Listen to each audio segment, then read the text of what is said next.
to jump around on the treadmills, we were kind of just lost.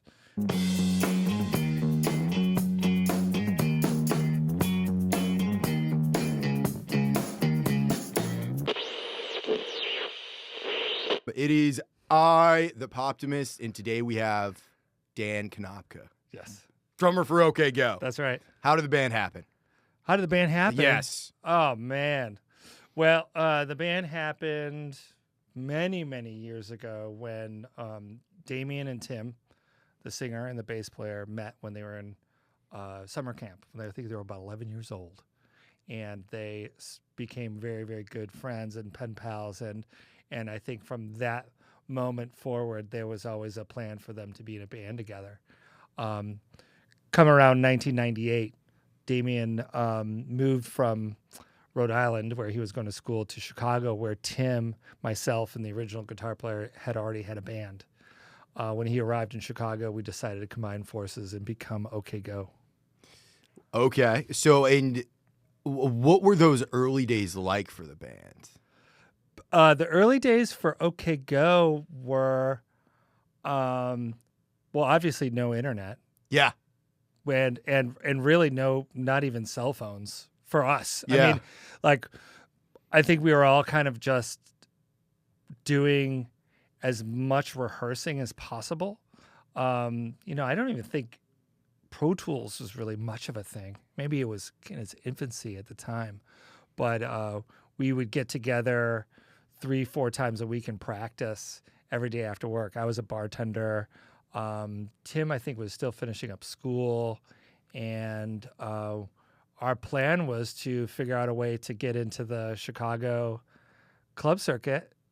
And so we practiced for 6 months and got our first show at the Empty Bottle in Chicago, and just tried to focus on getting that local crowd into our scene. We would do interesting things to try to promote our shows, which were sort of infamous now. We would take screen presses and screen press our own posters and go around in the middle of the night and wheat paste them up around Chicago.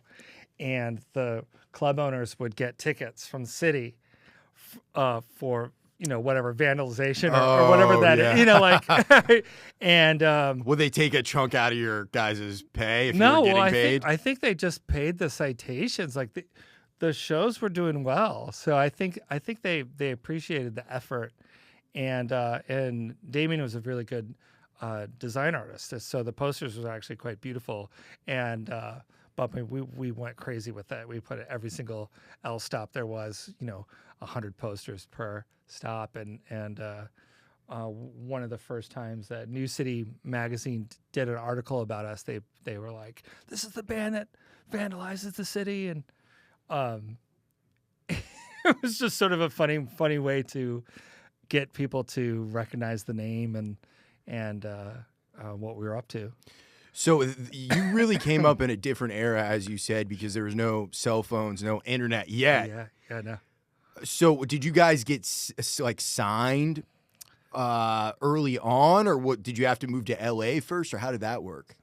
Well, we were doing that sort of regional shows, Chicago, maybe up to Milwaukee, weekend runs. Yeah, that sort of thing.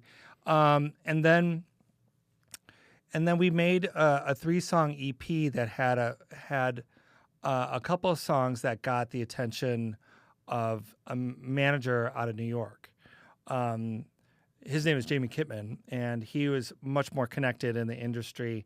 And I think he was able to pass that CD around. I mean, we're talking like a single CD. Yeah. And it got into some of the right hands, and I don't know if there was much of a bidding war, but we were looking at a couple different label options, and we ended up going with Capitol Records in 2001.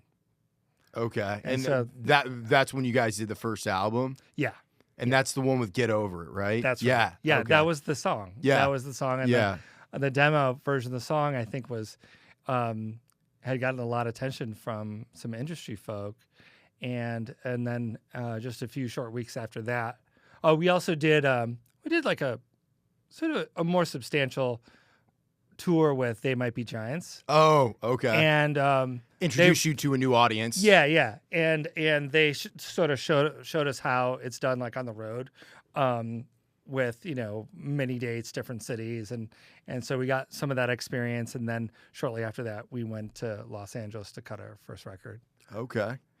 And then was Here It Goes Again, was that the second record, third record? That was the second record. Okay. Yeah. And you guys really embraced the internet with that. It was like the first viral video. Yeah. What was the idea behind that? Did you guys have someone in your corner kind of like, hey, you should do something? Or was that something entirely that was you guys? I feel like it was more of a reaction to something that happened a little earlier from a song on that record. There's a song on the album called "A Million Ways to Be Cruel," and we made a dance video, like a choreographed dance routine, just straight dance, as an audition tape for Michel Gondry, who was supposedly making a music video for Kanye West. And we wanted to be in the mix with this idea. We love Michel Gondry. And so we made this dance video. And this is obviously before YouTube. And yeah, this is like 2005. Yeah, well, this is like the album was done, I think, in 2004, and we had done this dance video prior. And that had gotten out and started getting shared on a different like video platform. Yeah. Way more than Get Over It ever saw the light of day, or Get Over It's video saw the light of day. Like this little thing that we made, in some respects, was like an international sort of like little boom for the band, and it was totally accidental. It wasn't really meant to be a music video. It wasn't supposed to service the record or the song in a totally logical way. And when we realized that it had legs, we turned our heads to like, let's do something like that, but on purpose.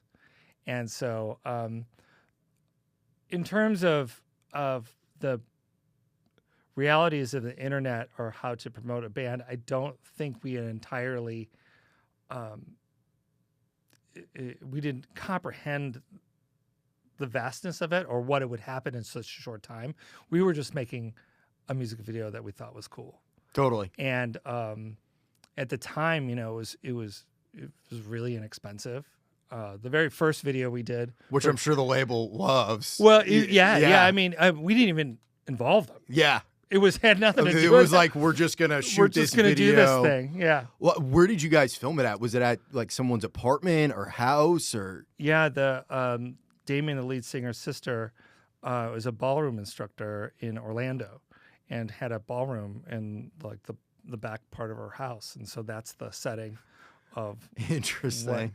We went out and bought the treadmills and sort of put them together and just tried to figure out something really interesting to watch that was going to be kinetic and exciting. And it was fresh. A sensation. Like looking back on it now, because that's like right when I first started getting into music. Uh-huh. And I remember that video being on MTV and VH1 like every single day, And it's like that era in particular. It's really because the internet, of course, existed before that, but that was when social media started. Like MySpace was big at the time. This might have 2005. That was pre-Facebook. Like I think Facebook was like right on the bubble, but it didn't really blow up until I was in high school. Yeah, maybe like 2006, 2007. Yeah.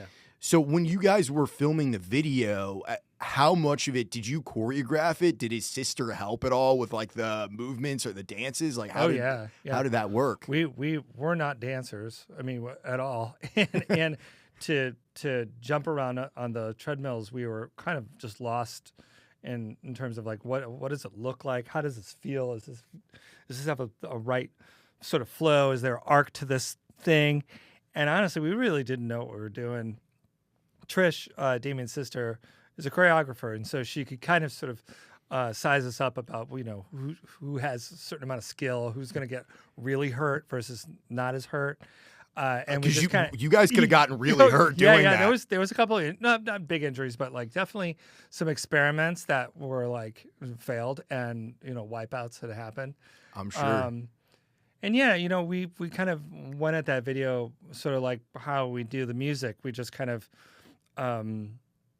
lean into each other's skill sets and practice and see what happens, see what good, what sort of good movements come out of this. And I think it took 8 days to do it. Wow. Yeah. Were you trying to do it all? Is that one take or is it multiple take? Wow. Oh, it's one take. Yeah. And I think that's kind of the idea. Like there was no even an edit move at all. There's no edit. It's just a straight shot. And that's impressive in a feat within itself, but it makes it way easier for post-production. Oh yeah. Yeah. When you're done, you're done. You're like, do it again. No, I got it. Yeah. And so for us, that was, the one of the real tricks of it was how do we make this, 3.5-minute song and this movement never become boring, never become stale, always sort of interesting to watch. And by the time it's over, everybody that's watched it feels like they've been on a bit of a journey, something that maybe they could have done, maybe something that, like, holy cow, this is like any band could have pulled this off. But totally, 100%. But it takes, I think, the bravery of being willing to look silly. Oh, sure. Because it's like this could be, you could have released it into a which most of the time that's what happens with music. You release something into a vacuum, it just goes straight into the void. And go on. Right. Yeah. Totally. And with that being said, I think it should be mentioned that I think right around that time YouTube had started. Yeah. And so I think that was like 2006. Yeah. So like when we seeded it in that thing, that's when things really sort of took off for the video. And I think the virality of that and that platform particularly was suited really well. And so it seemed like everybody was getting it. I remember hearing that it had been viewed 1 million times in a day. And I was like, I can't even fathom that. What is the mood like in the band? Are you guys just blown away by the response? Or Totally blown away. Yeah. I mean, it totally blown away because those types of numbers you don't really ever think about in normal life. It was right on, again, the bubble of record stores going away. Sure. That's even pre-iPhone. Yeah. Oh, yeah, totally. I think the iPod was out at that point. Yeah. But it was pre-iPhone. Yeah. And it's so crazy to look back on that time because, MySpace went away as quickly as it came almost. But Right. YouTube is still around. Like YouTube is just like completely everybody has YouTube on their TV now. Sure. You can watch whatever. You can watch like a vintage baseball game from the 70s if you want. Totally. But that's really cool, man. That's insane to kind of think about the work that has to go into something like that. But it's also, you have to have the goods to back it up. Like the music also has to be good too. Oh yeah. Well, those are always separate things for us. The music gets recorded before any video idea even comes into our minds. And in fact, with Here It Goes Again, the album had been out for almost a full year. I think we were in like maybe 4 or 5, 6 months out of touring, solid touring on that record before we even did that video. Oh, wow. So when that video broke, time to get on the road. it was almost like we thought the record cycle was done. Yeah. And they were like, oh, no. You're going to do everything again. And then after that, we had this crazy opportunity to do the treadmill routine on the VMAs. I remember that, yeah. Which was probably the most frightening thing I've ever done in my life. Even having kids, like that was scarier than childbirth in a lot of ways. Like it was horrifying, but we did it and nobody bid it. And the following week we did more records sold than the first week of the album. So like that was kind of the new beginning of that record, and in a lot of ways to the career in some ways. Well, it took you guys seizing the opportunity and doing something though. Yeah. And not just putting it in the hands of the label and being like, how are we going to make this a worldwide success? Yeah, I don't think the label was actually that psyched about the video. I mean, really? It was so unique and so unusual, and it was clunky. The first of its kind. Yeah, I wasn't in the rooms when the A&R conversations happened, but I remember hearing that there was a lot of pessimism about where this would take us as a band in terms of our career, and over 30 years deep now. Over the weeks, things changed, and then we won the Grammy that year for Best Video. So it was kind of like, hey, just being really authentic about your art is one of the key factors here. Well, you guys have always had great videos, and again, you have to have great music first for that to matter. But here, let me pull up my notes because I wanted to ask about the Upside Down and Inside Out video. Sure. How did that happen? How did it happen? Well, I mean, there's a lot of little key points. I guess should be mentioned. Like, there was a point where the music video, they hadn't quite figured out how to monetize music videos up until a point. Around 2010, Capitol Records let us go. And so now we had a record that we owned, and we could go about our own ways, figuring out how to fund the videos we wanted to make. The music videos are never really figured out conceptually. Well, the concepts are, but the like how and where and who is going to do this is never figured out until you get into a relationship with a company, a sponsor that's willing to help fund it. Yep. That music video for Upside Down and Inside Out was funded by S7, which was a private commercial airline out of Russia. And, oh, wow. And it's a zero gravity plane, just if someone's listening, they know. Yeah. The airline, we didn't use their commercial jets. Those, I don't know if I'm sure a commercial jet could do that maneuver, but the vehicle we were in was more of like a military grade, like cosmonaut training plane that does that kind of thing to train astronauts and stuff. Oh, interesting. Yeah. Were you scared when you were going to do that one? Horrified. Yeah. It was so scary. There's no way to I mean, you can go in the pool or whatever and pretend weightlessness, but like you're underwater, there's like it's not the same. And when you're 40,000 feet in the air, there's, these factors that are just generally sort of horrifying that you have to sort of endure. Did anyone puke? Oh, well,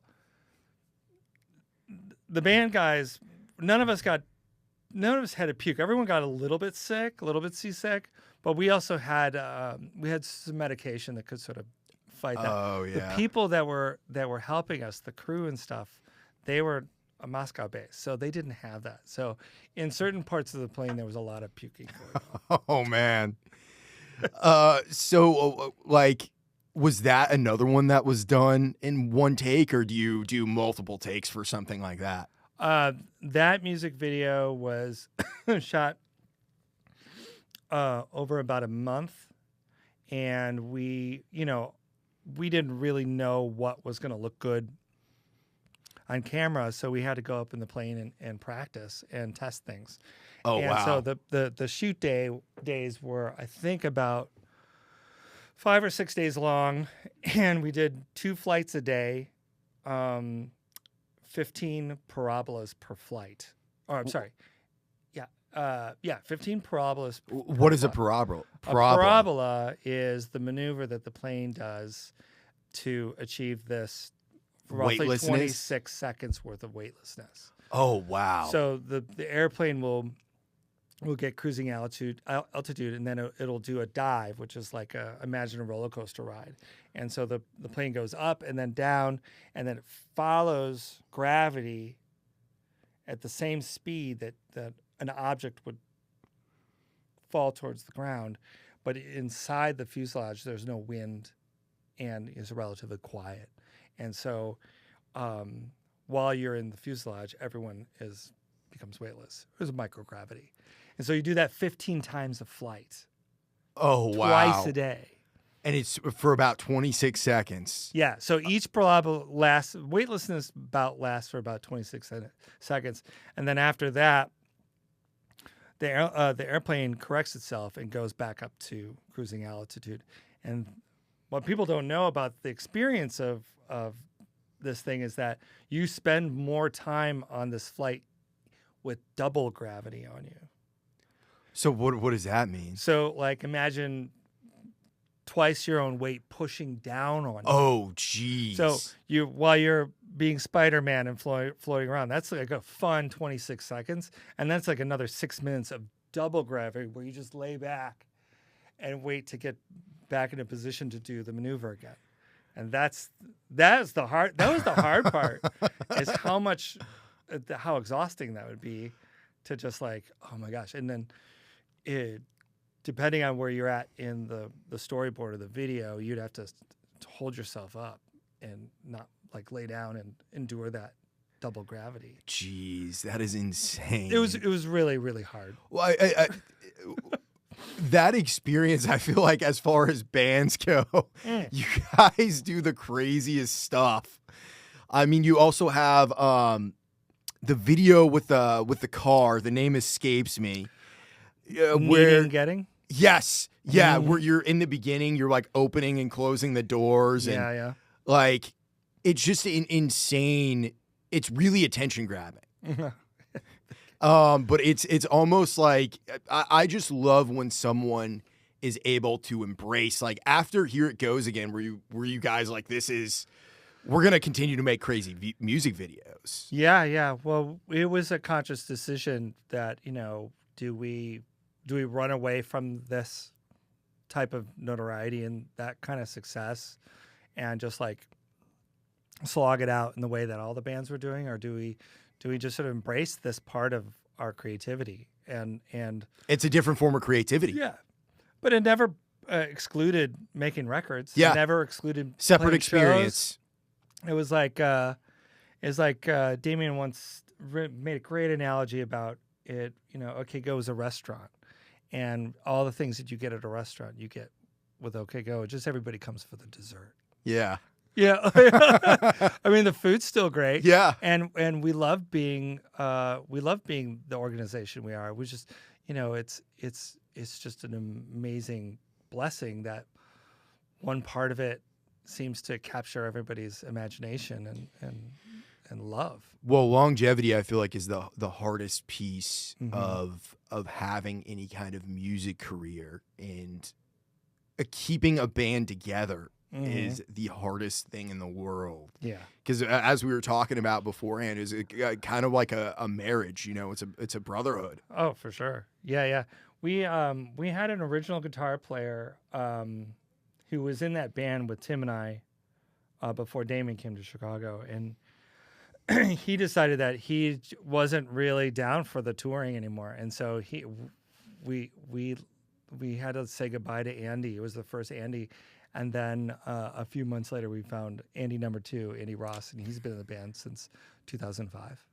So yeah, it's been the same lineup ever since then. And yeah, I consider them brothers, and we're all dads now. It's a while. It's a trip. But well, you through life, I mean, if you're in a relationship, whatever, you see someone go through many different cycles, and it is so hard to be in a band and play music and all get on the same page and all agree. But yeah, when did you decide to move to Tennessee? About 3 years ago. We were my wife and I. We have teenage kids. We were living in Southern California. It's beautiful there. But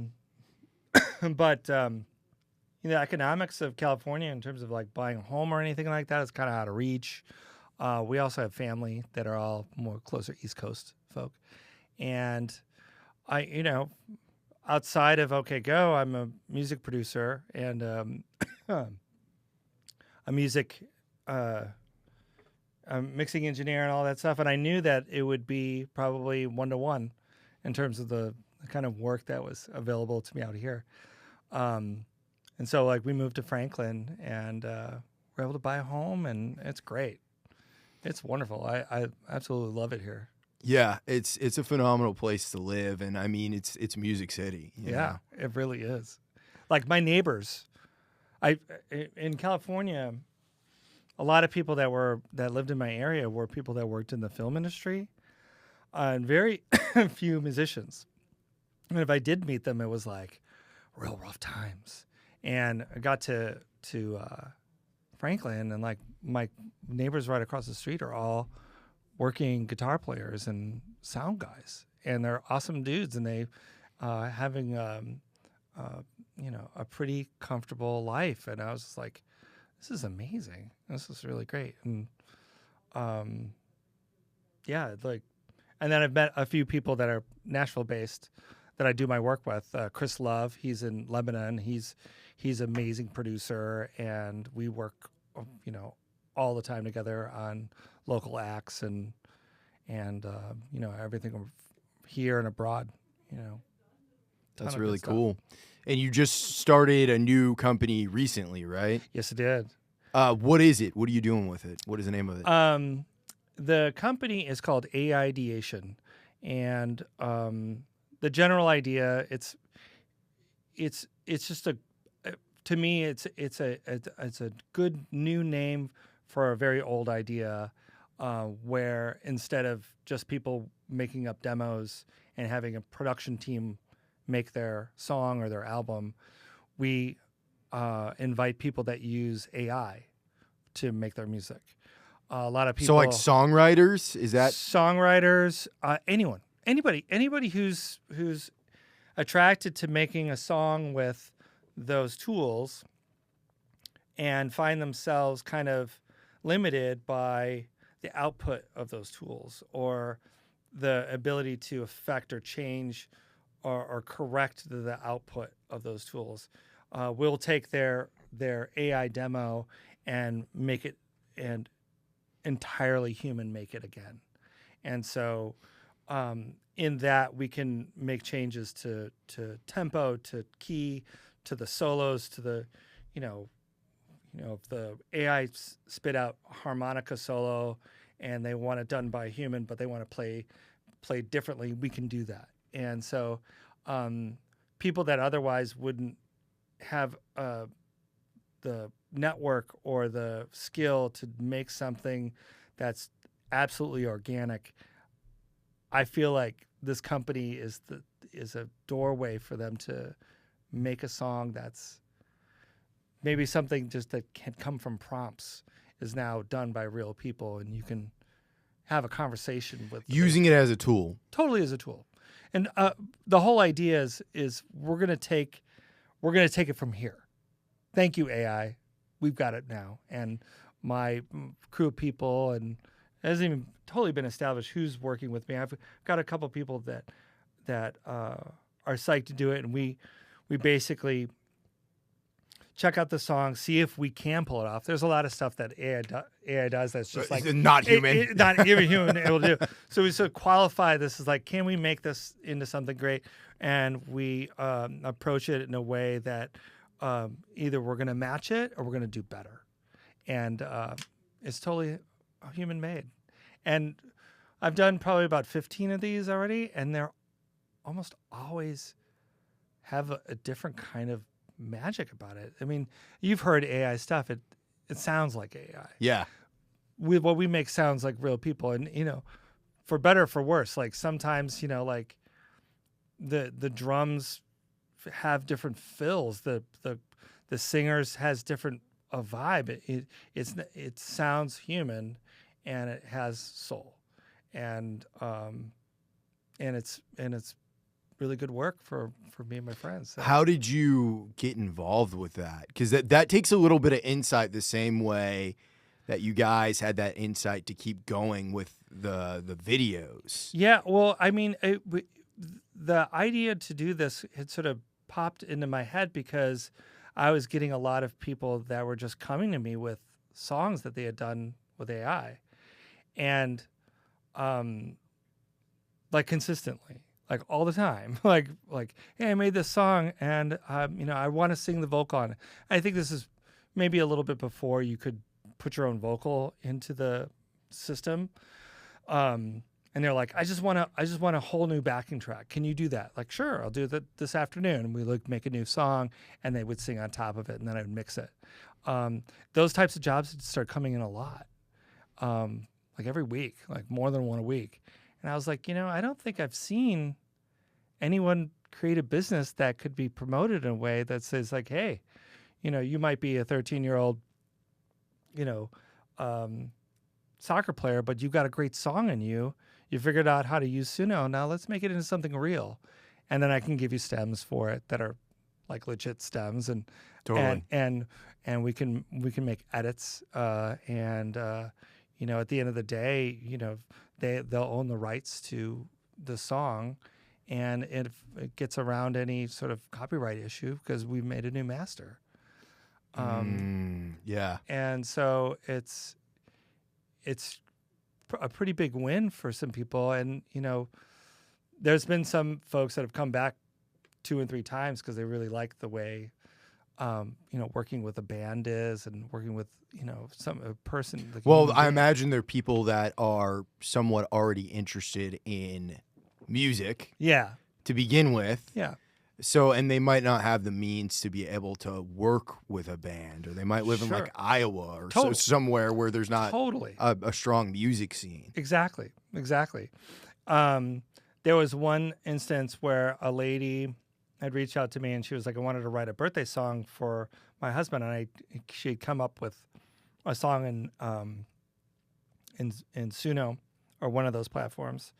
And she's like, would you be able to write lyrics? And she gave me her notes to, about her husband, and, these really great anecdotal things. And so we sat down, we wrote lyrics, and we took that basic idea and we made a real song out of it. And, it went over great for her husband. And it was all human made. And that's the thing. What do you say to someone who pushes back on AI being used in music at all? Like, what? Well, I don't know if I've figured out an answer to that. I know it's here. I don't think it's gonna. It's not going shy away and disappear. No. I think that's a problem that I don't know if I have much stake in, because the way I see it is that is a tool. And if it gets a creative idea out for you, you can live with that as is, and that could be the end of the road, right? That's fine. It'll be whatever degree of quality it is. If you work with human beings again, it opens up a new X factor of just clarity, just literal sonic clarity, but maybe even a clarity of intention and spirit of it. Having a real acoustic guitar played by Chris Love is going to have gravity. I don't know how AI works, but whatever it's doing, it may have ripped it from some other place, but to have me and my partners play it, it just changes the way, it changes the meaning of it in a lot of ways. Well, I like the fact that you're using it as a tool. I think a lot of people have been chicken little, the sky is falling a little bit about AI, and in some ways, rightfully so. Sure. But I think it's something that's inevitable. It's already here. Like really mass adoption, I would say, started happening probably sometime in 2024, Uh-huh. where the average person has ChatGPT or an app like that on their phone now, Yeah. there's no going back. Right. It's like the internet, you know. There's people that talk about social media and how it's bad for us. I always think like, yes, but if you know that, it's like you can drive to McDonald's and get a cheeseburger every single day if you want to. Doesn't necessarily mean that you should, though. But I respect the fact that you're still trying to make something artistic and breathe human life into it. Yeah. So, like, especially now with the way things are, people are, I feel like, inclined to freak out about anything AI related. Right. But again, it's not going away. It's not going to go away. Yeah. So I applaud you for seeing that aspect of it and being like, this is what we're gonna do. You know, you at least get real musicians work as well. Totally. Yeah. I mean, that's in almost every case. It's cleverly cornering a market. Yeah. Yeah. In every case, the people that I've worked with for this project, this idea, they've always been there's been so gratifying for them to know that, wow, this is done. Who played this? I'm like, oh, you know, my friend Gene played the guitar solos. Really? And he decided that instead of going to, you know, these notes, we went somewhere else. And the drum set reacted in a way, and that was not in the AI thing. Mm-hmm. And they're like, there's chills, because it's like, oh my gosh, I didn't think that I could be they're essentially writer-producers now. And it's great fun. It's awesome.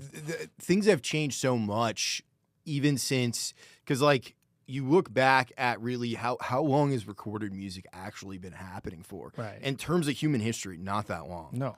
Yeah. Not that long. Right. You know, maybe in our grandparents' or great grandparents' lifetime. Yeah.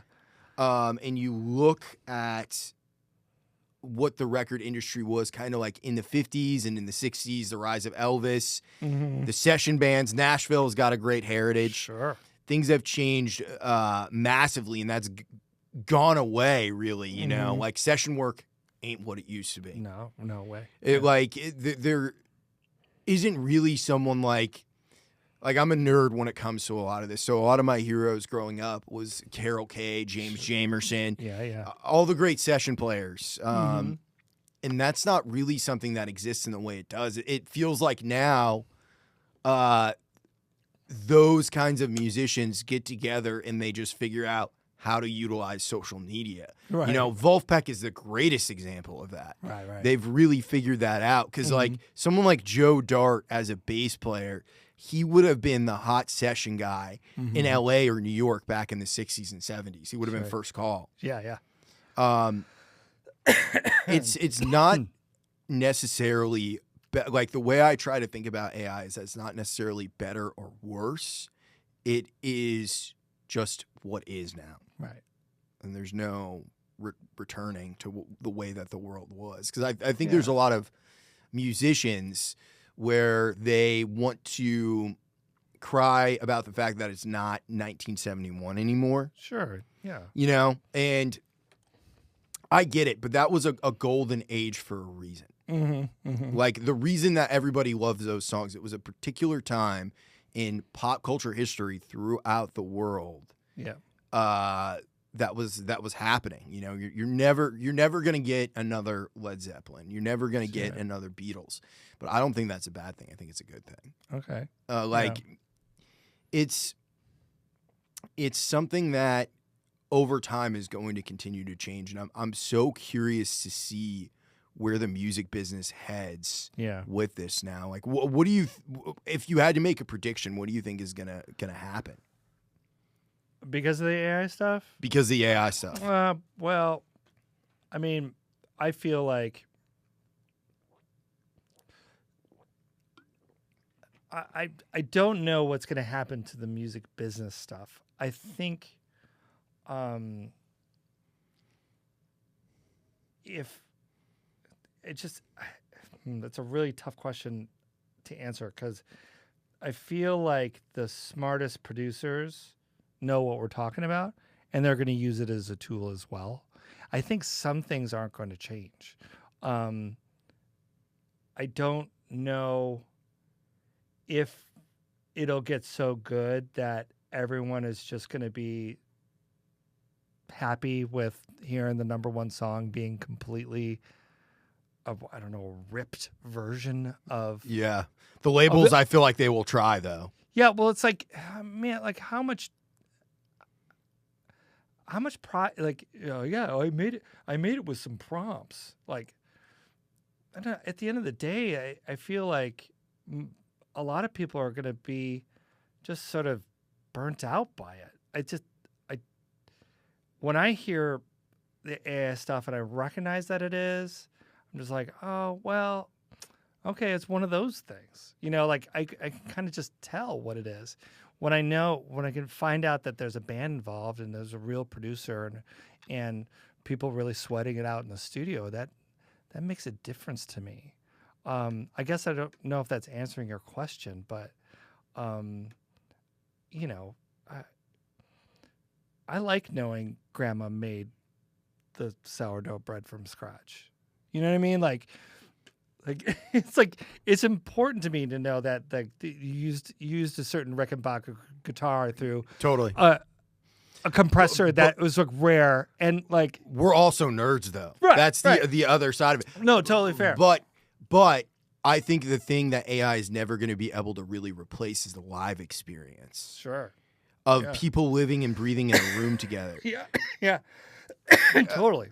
Because it's just like when you get it's almost like a mass hypnosis that happens on a night like, and you've played on the biggest stages that there are. I don't think there's any replacing being able to play at somewhere like Glastonbury or something like that, or Bonnaroo, or when you just have people that are there experiencing because they love the music. There's nothing else like that. Yeah, well, that's a live thing. Yeah, you can't replace that. And with AI stuff coming out, it's sounding so good, and it's so impressive. Well, where the hell did it get that from? Like, gosh, it's a really great thing. These final Suno products are so unbelievable, but at the same time, it's like you just made something instant. It's like instant oatmeal. It's just like, okay, well, it's just instant oatmeal. It's not the real McCoy. And I get it. We're dorks, but when we like to know how the sausage is made, but like it wasn't the way the sausage got made wasn't a broken way. This is fixed. This is like fixing something that wasn't really broken. And I don't think there's any shame in pursuing making stuff the old-fashioned way. Yeah, you can hear that. You can hear sure. it. You can just hear it. Think about how, again, getting back into the session work and how studios have changed. Music Row has shrunk even in the time that I've been here. Okay. Because guess what? You can have a professional level record at your house now. Oh, for sure. And you've been able to do that for 10 years. Yeah. Totally. Yeah, totally. Yeah. So this is just a step in another iteration, I feel like, of that. I think there's something to be said for being a songwriter and doing it the old-fashioned way. But I think if you don't have the means or the way to do it, there's no going back. Yeah. Like straight up, there's just no going back. I mean, I still, will produce records made by somebody who sat there with a pencil and paper and their acoustic guitar, and that's great. And sometimes those are more fun to make because they know the mechanics of writing a song, and they know how they're more accepting the idea of an idea bending because they know. Yeah, I mean it's a traditional way to do things. Yeah. Whereas somebody that might have used Suno doesn't know any of that stuff. Yeah. And they're like, well, it doesn't sound the same, and you're like, well, that's because it's a human touch now. So with Suno, with folks who want to use that as a tool and you take it, basically what you're doing is going into the studio. Right. Like, so does someone come to you? Are they often like not necessarily musicians? Are they someone that is like, a soccer mom with 2 kids and I have an idea for a song? Like, how does that work? It spans the gamut. I think in the few months that I've been doing this, is mostly people that have some ability to write a melody and write a lyric. They don't have access to anybody who's got a drum set. They don't have access to anybody that's got a Hammond. Yeah. And they put these kernel ideas in here and it spits out something they never in a million years would have imagined their song to be. And then they hear it and they almost immediately hear the shortcomings of it. And they're like, I like this, but it lacks depth. I like this, but it lacks soul. Humanity. It lacks, and that's the whole idea. Yeah, is like, that you're able to add that. And you can tell, seasoned guys like us, we're like, oh yeah, I hear that. It's totally a plastic version of this pretty good idea. Yeah. Well, I remember that first band, like Rick Beato was talking about it. Did you see that whole thing? Maybe. Yeah. I think so. Yeah, he was talking about it, and I like Rick Beato a lot. And that was the way that I kind of heard the I can't remember even what the band was, but it was on Spotify. Yeah. And I was listening to it, and I was like, damn, you know what? Like, this sounds like AI, but it's not bad. Like, sure. And like Joe Rogan all the time on his podcast, he'll play like a 50 Cent song that's done in like an old soul style. Yeah. And I just think all of that's really fascinating.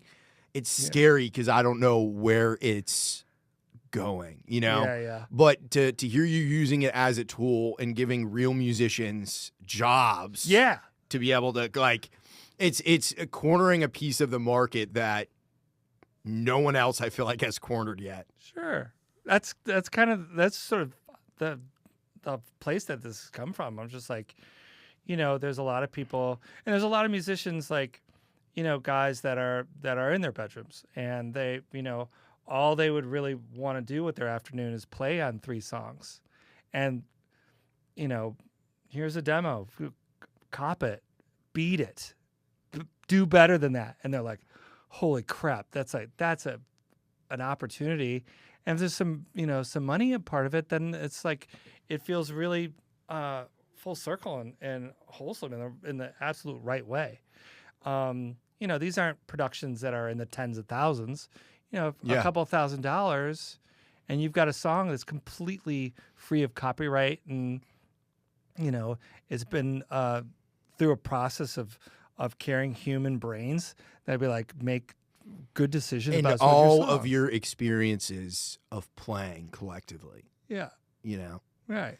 Interesting. Yeah. It's definitely into some murky waters.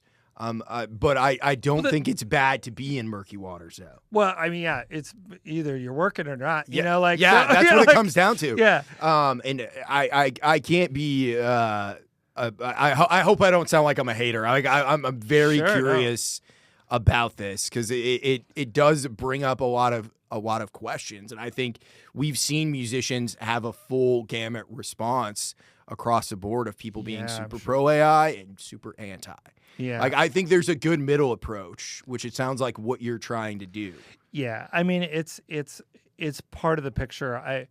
I don't have the time to really spend being negative about anything. Totally. You know what I mean? Like, it's like, all right, you could be negative about it and you could like wish and cry about how things wishing not working that out. It was the 70s again. Yeah. And it's like, okay, well, are you through that moment? Okay. I'm through. So what do we do now?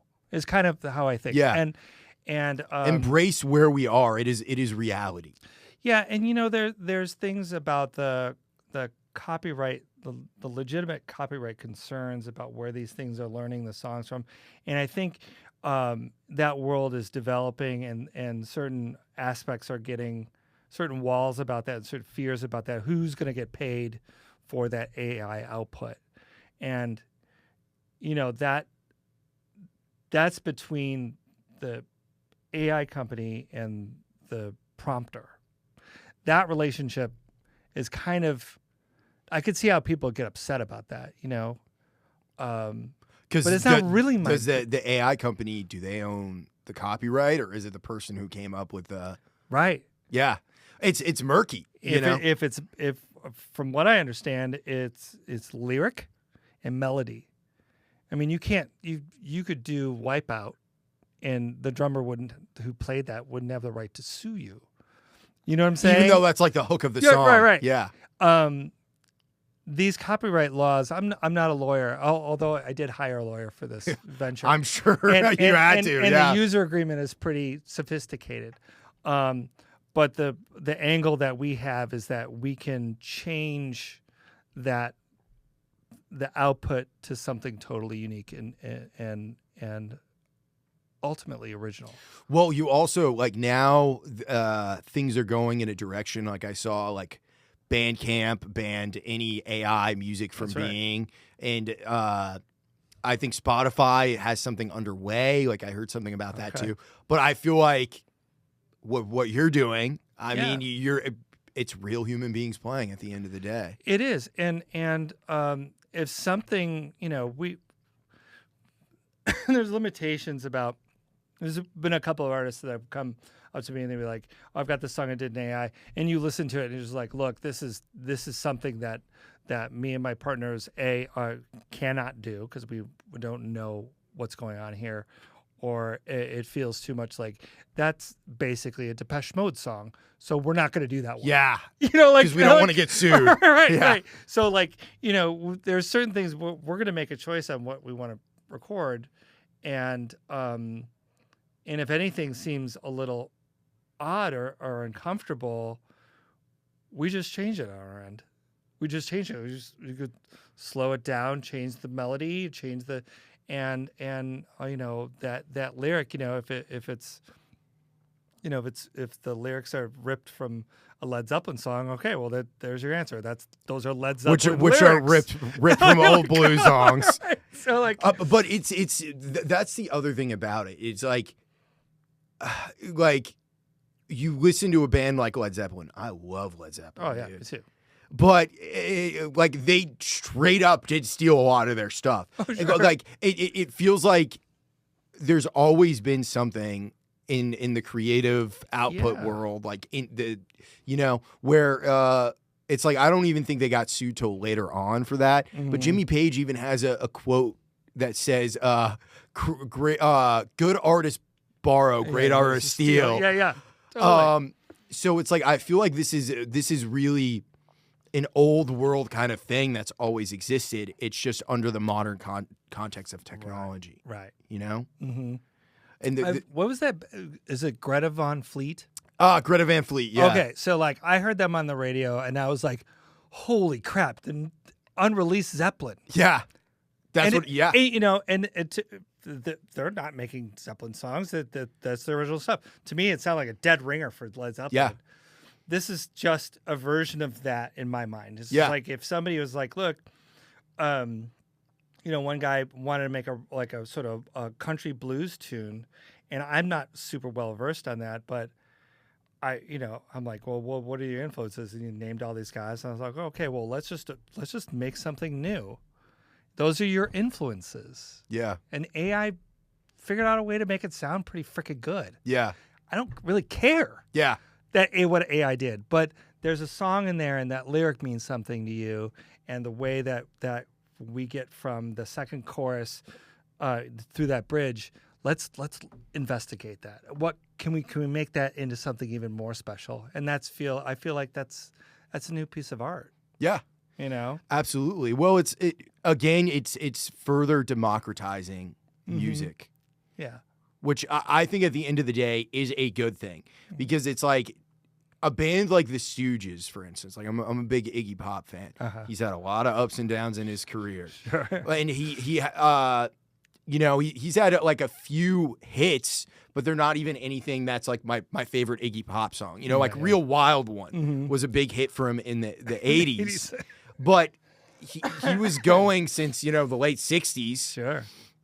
And they never really worked in the traditional label system at the time. Yeah. But it's like now Iggy, of course, he's seen as a legend and the godfather of punk rock. Yeah.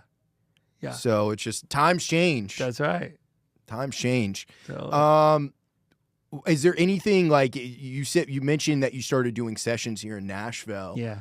Were you expecting to have to do like country sessions when you first got here? Honestly, I didn't know what to expect. I had a feeling that there was going to be a lot of country stuff. Like I was going to be doing like, train beats all the time. Yeah. That is not the case. I think I've maybe done that once.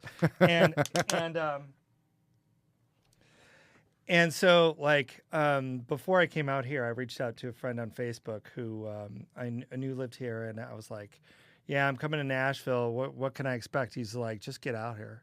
He's like, we don't know what's happening. We don't know what's coming down the road. Yep. And, and even to this day, it's like, isn't that Blackbird? We have our session room and we have our gear and we just take what comes and we figure out a price point that really works for unsigned artists.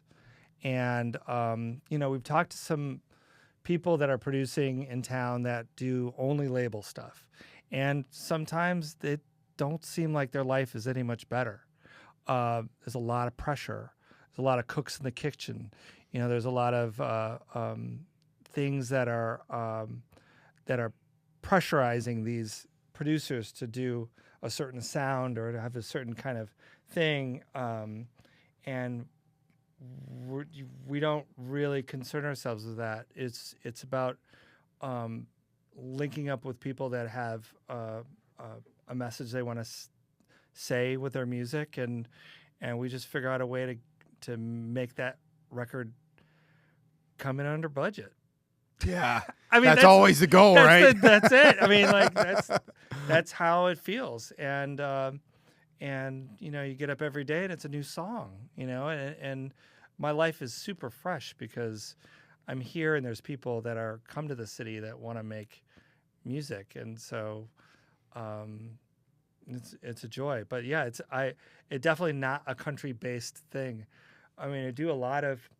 Sometimes we do some like Nashville like polished sounding stuff, and like we've got the gear to do it, but it's not like everything is a rectifier or sure. like sample replace drums. Like sometimes things are that cool indie sound, which is like really natural and organic. And then, gosh, there's been a lot of metal. We've done a lot of metal stuff, which is. Did you grow up playing metal? Or are you like a big metal fan? Not really, but I like pretty much all of it. If it sounds good, I'll probably give it a shot. Like if the song sucks, the song sucks, but like and you can polish it.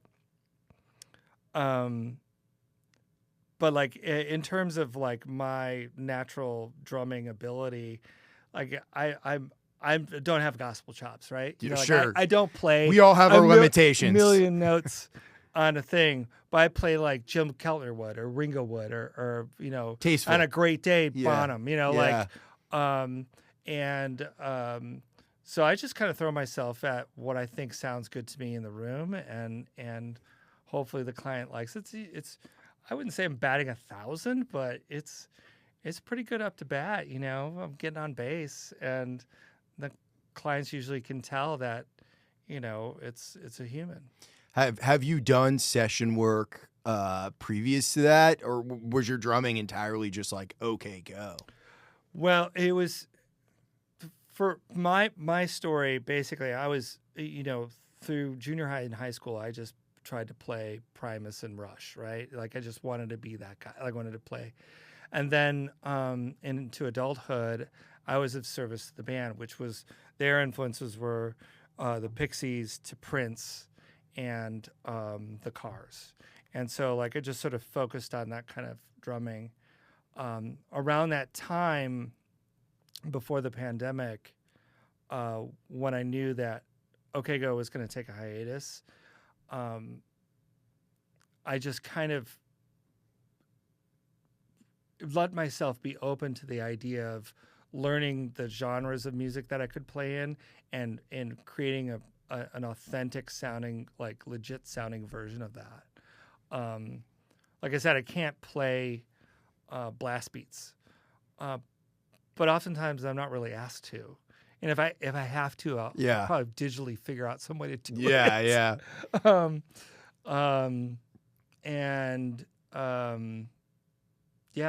I just, just kind of go where the water takes me, like whatever feels right in the song. Sometimes there's things that I'll get hired for, and I'll be like, oh shit, I don't know how to play this.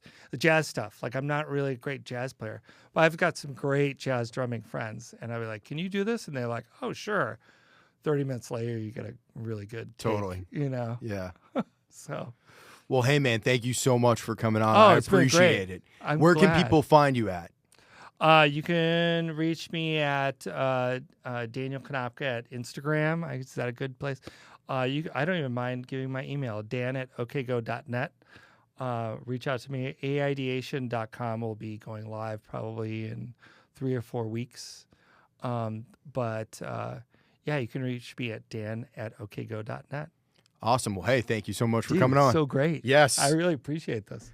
Keep on dreaming. See you next week.